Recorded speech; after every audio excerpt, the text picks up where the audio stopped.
dependente do seu amor.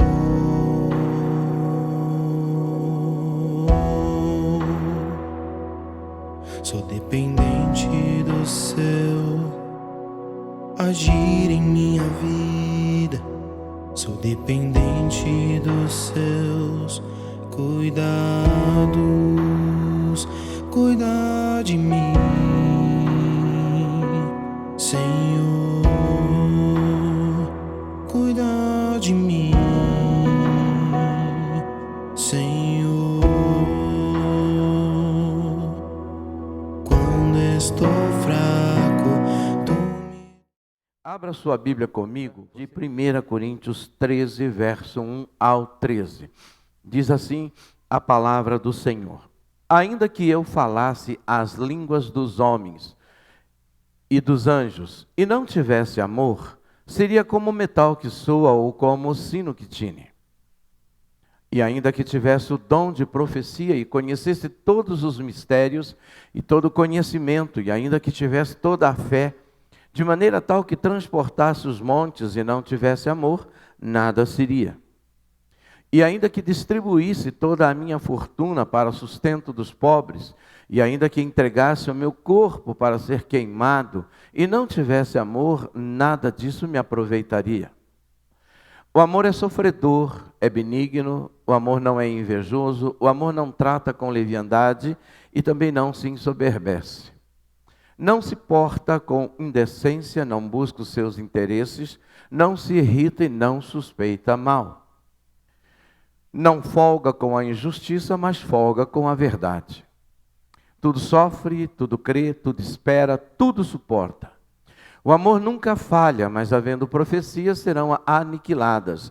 Havendo línguas cessarão, havendo conhecimento desaparecerá.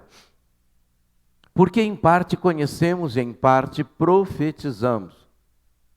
Mas quando vier o que é perfeito, então o que o é em parte será aniquilado. Quando eu era menino, falava como menino, sentia como menino, pensava como menino, mas logo que cheguei a ser homem, acabei com as coisas de menino. Porque agora vemos por espelho em enigma, mas então veremos face a face. Agora conheço em parte, mas então conhecerei como também sou conhecido. Agora, pois, permanecem a fé, a esperança e o amor. Estes três, mas o maior destes é o amor. Amém? O perfeito poder de Deus. Deus tem nos dado uma palavra e nós vamos estar ministrando hoje, dia 5, dia 12, dia 19 e também no dia 26, somente sobre o amor. O tema é exatamente esse, o perfeito amor de Deus, ou o perfeito poder do amor. E nós estaremos desenvolvendo subtemas. Hoje 2, a semana que vem 2, na outra semana 2. E assim nós vamos fechar no dia 26 também.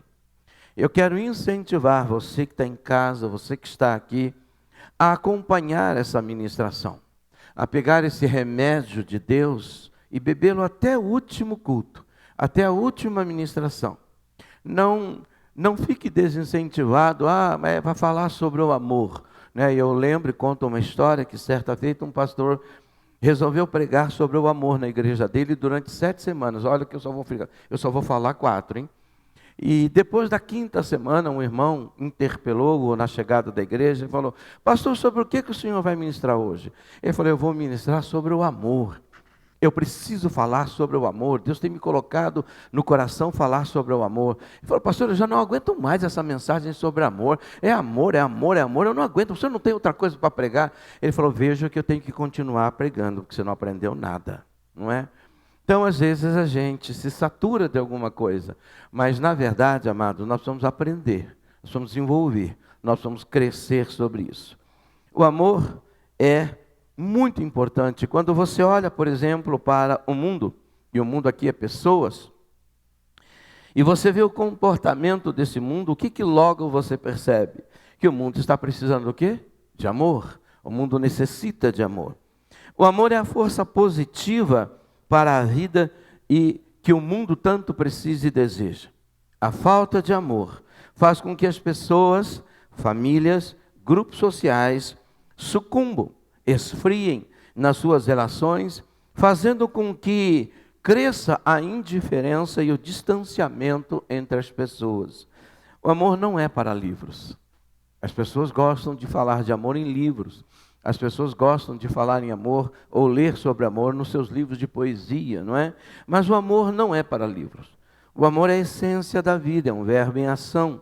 Se bem que, não é, a grande maioria dos verbos é de ação, e com diferença dos verbos irregulares. Mas o amor é vida na vida. E quando nós entendemos de vida na vida, nós estamos falando da vida de Deus, que é amor na vida do homem. Por isso, cada um de nós, e como igreja de Cristo, devemos olhar à nossa volta e ver se nós, de fato, estamos amando ou permitindo ser amado. Na verdade, amados, o amor, ele muda a nossa vida e ele muda o nosso comportamento. Por isso, devemos olhar à nossa volta e ver se nós estamos permitindo que pessoas nos amem, e nós também estamos amando pessoas, assim como nós declaramos que amamos Deus.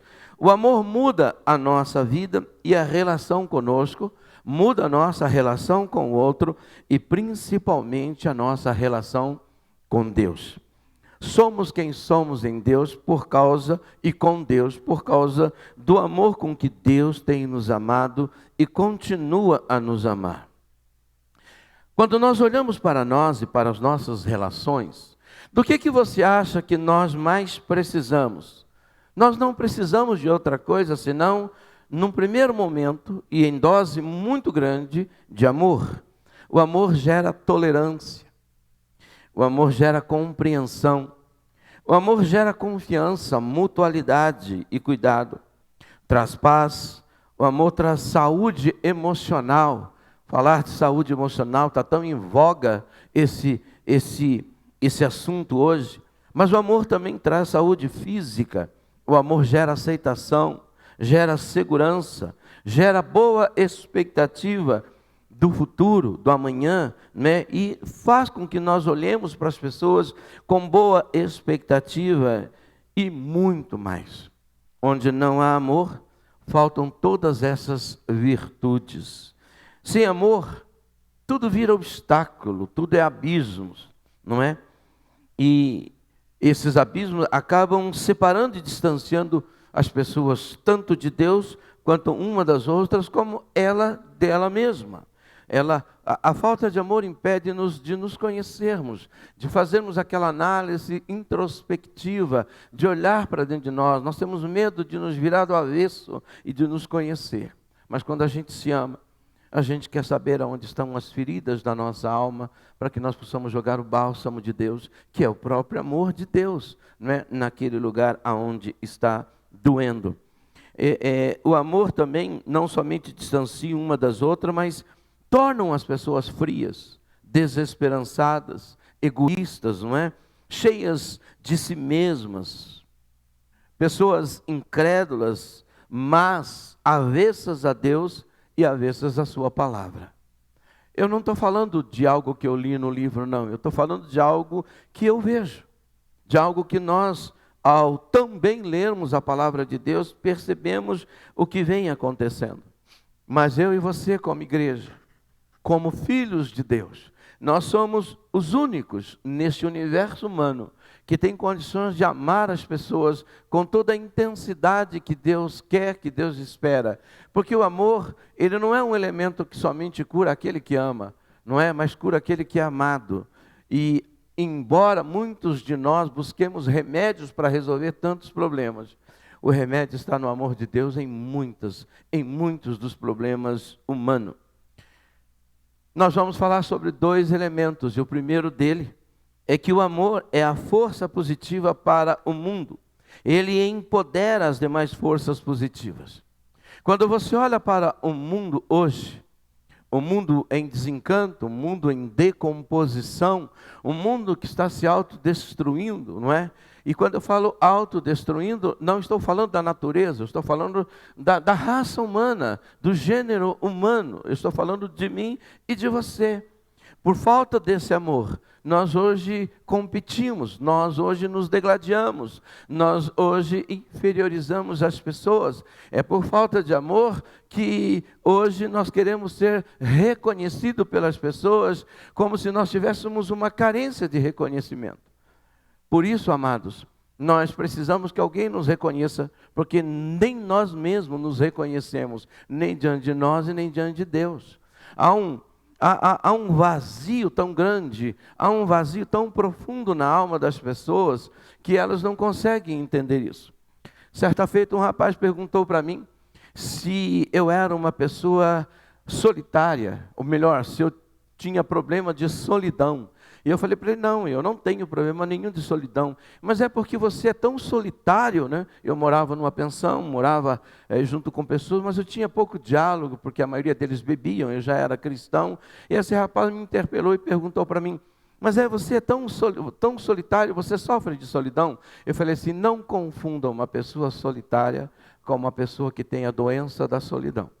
Nem todo solitário sofre de solidão e nem toda pessoa mega power social não sofre de solidão. A solidão, ela independe de com quem você está ou onde você está, porque a solidão é uma disposição de uma alma não preenchida, não completa, não satisfeita, nem com ela mesma, nem com o seu meio, nem com as pessoas. É uma pessoa insatisfeita com Deus, com o mundo, com ela, e acha que todo mundo lhe deve alguma coisa, e aí ela se afasta. Isso é uma pessoa que tem problema de solidão.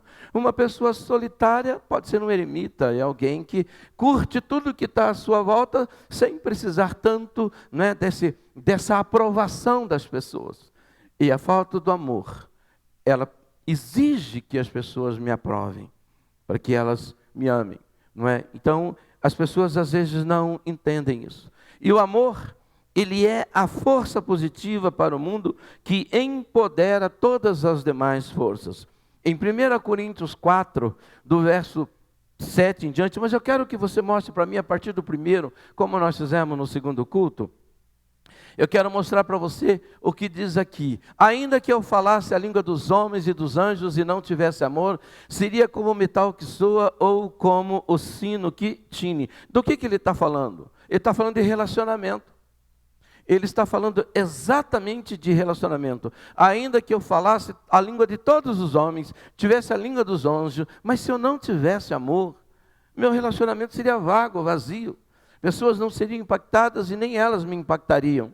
Então, a primeira coisa que Paulo começa a falar sobre o amor, a importância de que os relacionamentos sejam vinculados por esse mandamento tão importante que é o amor. A segunda coisa que ele fala no verso 2, diz assim: ainda que tivesse o dom de profecia e conhecesse todos os mistérios e todo conhecimento e ciência, ainda que tivesse toda a fé, de maneira que transportasse os montes, se não tivesse amor, nada seria. Ele está falando de poder. Ainda que eu detesse todo o poder no conhecimento, na capacidade de profetizar, na capacidade de revelar, todo o conhecimento da ciência, ainda que eu tivesse tal autoridade e pudesse transportar a fé para transportar os montes, mas se eu não tivesse amor, eu não teria valor nenhum o que eu estava fazendo. E o que você mais vê hoje? São pessoas que detêm poder, cheias de poder, mas não têm amor. E aí elas massacram as pessoas, elas hostilizam as pessoas, elas oprimem pessoas. É o que a gente vê hoje entre os poderes aí, os homens, as autoridades oprimindo, porque elas não amam nem a si e nem ao próximo, não é? E quando eu digo que elas não amam a si, veja, uma pessoa ensimesmada, cheia dela mesma, não significa que ela ama. Toda pessoa ensimesmada, ela já traz em si um egoísmo nato, não significa que ela ama. Então, o que nós vemos hoje? Briga de poder. Eu não estou preocupado com você, eu quero te oprimir, eu quero te dominar, eu quero que você faça o que eu quero que você faça.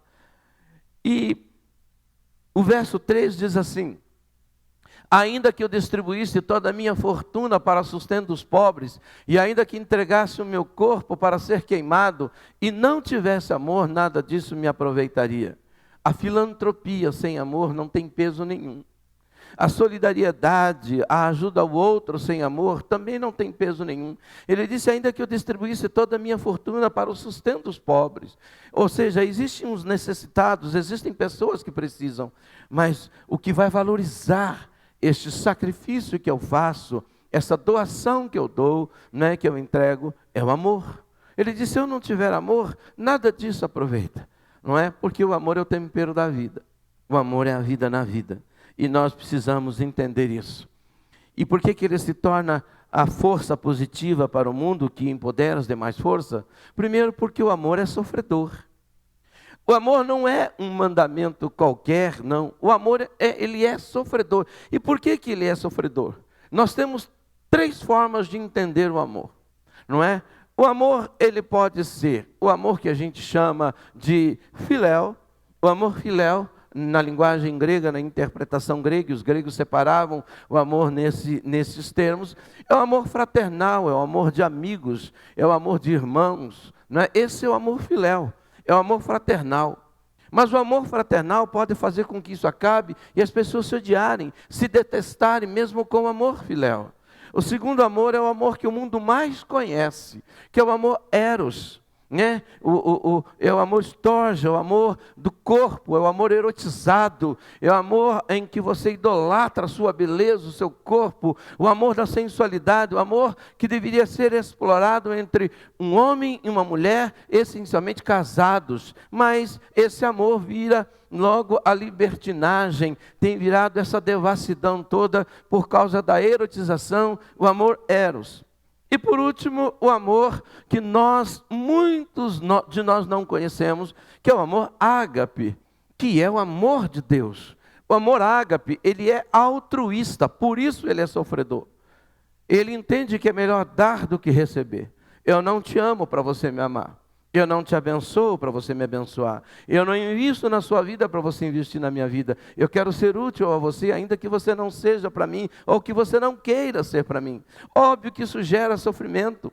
Óbvio que isso faz a gente repensar sobre tantas coisas. Mas o amor altruísta é o amor ágape, que eu amo, sem querer saber da tua história, do teu conhecimento. Eu quero acrescentar na sua vida. É um amor abnegado, é um amor de entrega. É um amor, amados, que de fato não cobra do outro absolutamente nada, mas que tem prazer de amar, mesmo aquele que, humanamente falando, não merecia ser amado. O amor ágape me faz amar o meu inimigo, como Jesus disse que eu tenho que amá-lo.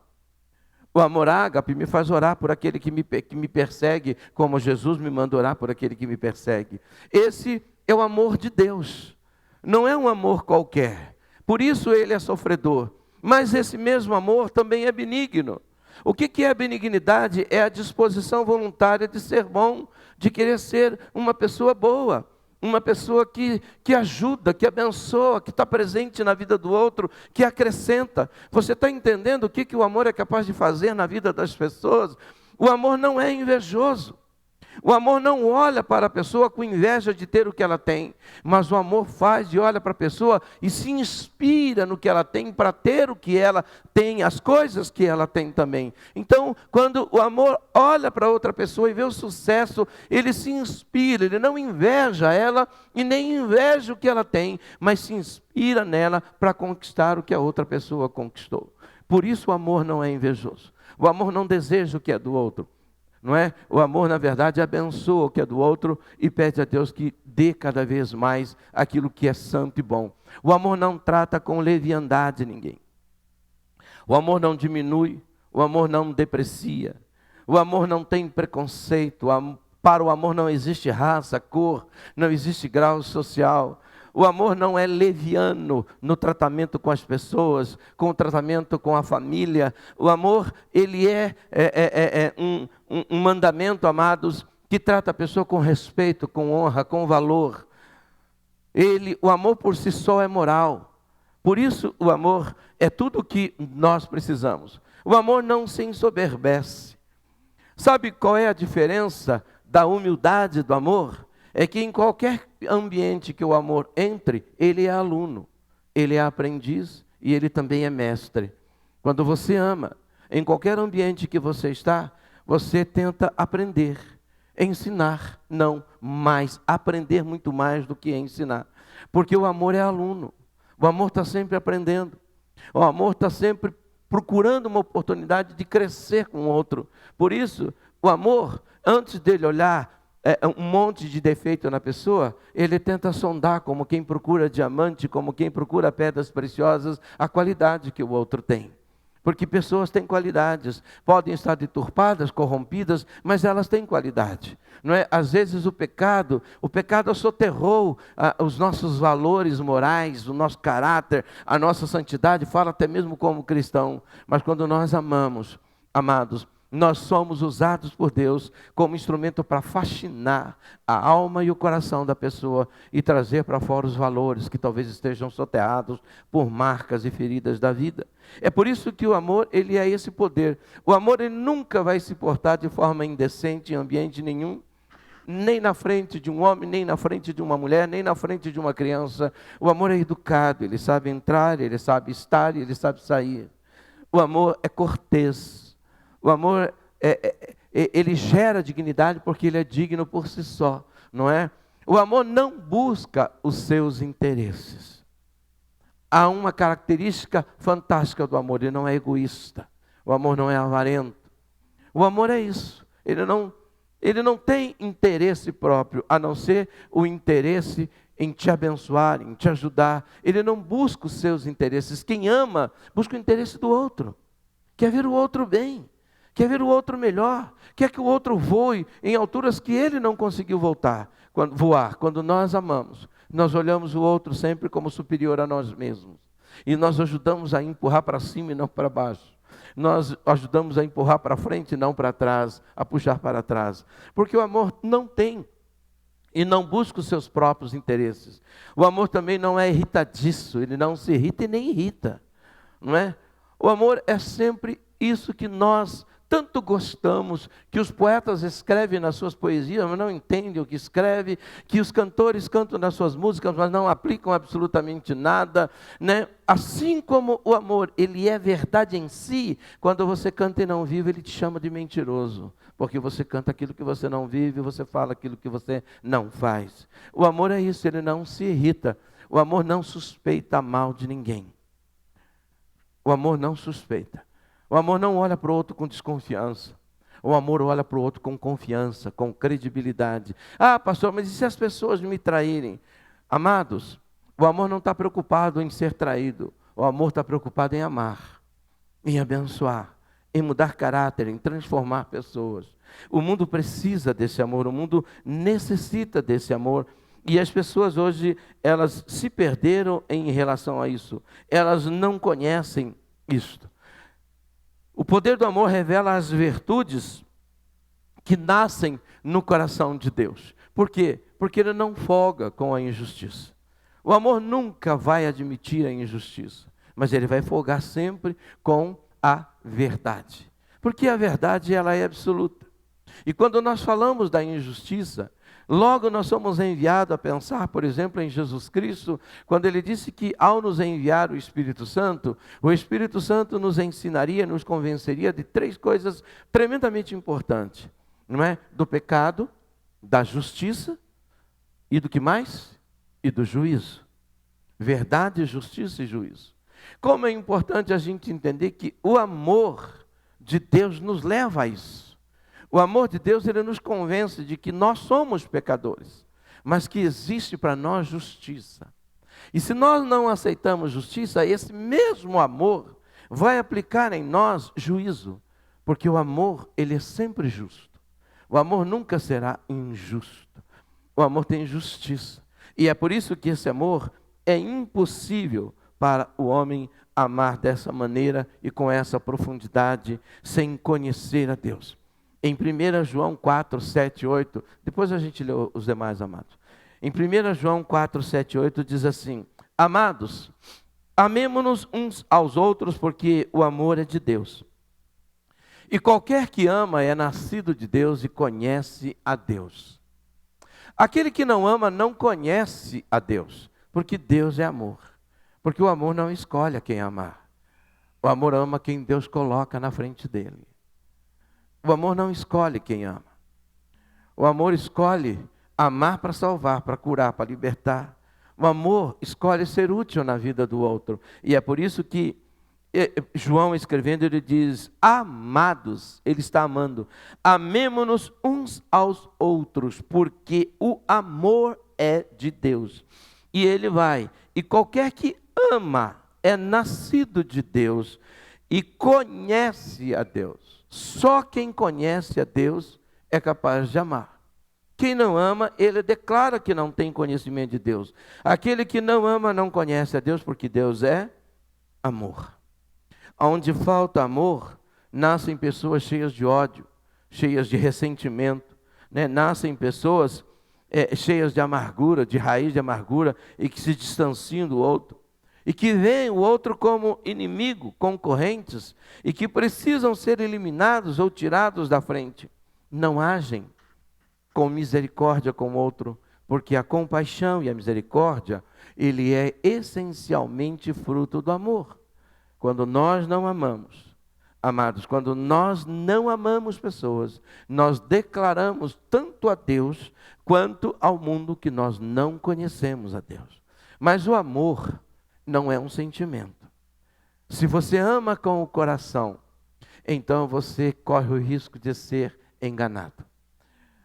O amor inteligente, ele é feito com a mente, com a razão.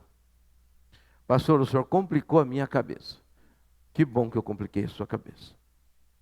Sabe por que muitos de nós desistimos de amar? Porque a gente fala, eu não sinto amor pela pessoa. Mas quem falou que para você amar alguém você precisa sentir?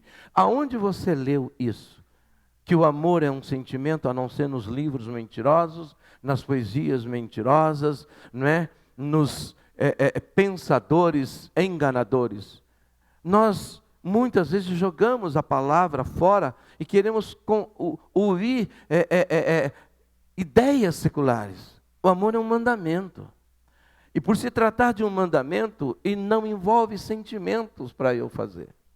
Envolve obediência. Eu não amo quem eu quero, eu amo quem Deus coloca na minha frente. E eu serei o instrumento de Deus para as pessoas que eu até não quero. E é por isso que a Bíblia diz que eu tenho que amar o meu inimigo.